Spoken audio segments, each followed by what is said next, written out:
आज हम दुर्गा माता के एक सच्चे भक्त की कहानी सुनाने जा रहे हैं। वर्षों पहले की बात है। बिमला नाम की एक विधवा स्त्री अपनी एक बेटी के साथ रहती थी।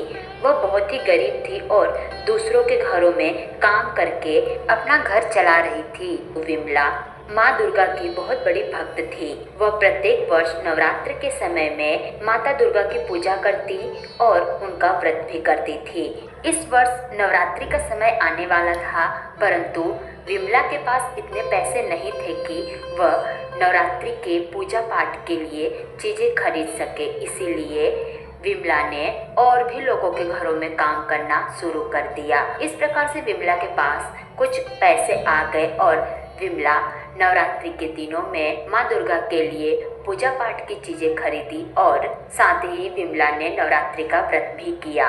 इस प्रकार से विमला ने नवरात्रि के प्रत्येक दिन माँ दुर्गा की पूरे सच्चे मन से पूजा पाठ करती और उनसे सदैव ही यह प्रार्थना करती कि आप मेरे हालात सुधार दीजिए। जब नवरात्रि का 8वां दिन आया तो विमला के घर पर एक वृद्ध स्त्री आई और उस स्त्री ने विमला से कुछ खाने के लिए मांगा। विमला के घर में कुछ भी खाने के लिए नहीं था, परंतु जो कुछ भी थोड़ा बहुत था विमला ने उस स्त्री को दे दिया। तब उस वृद्ध स्त्री ने विमला को एक पोटली दी और बोली कि इस पोटली को तुम दशहरे के दिन खोलना।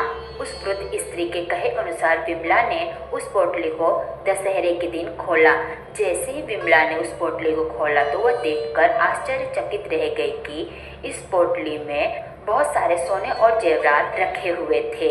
यह देखकर विमला समझ गई कि वह वृद्ध स्त्री और कोई नहीं परंतु माता दुर्गा ही थी और माता दुर्गा ने अपने आशीर्वाद के स्वरूप में यह सोने और जेवरात मुझे दिए हैं। और विमला ने माता दुर्गा को धन्यवाद कहा।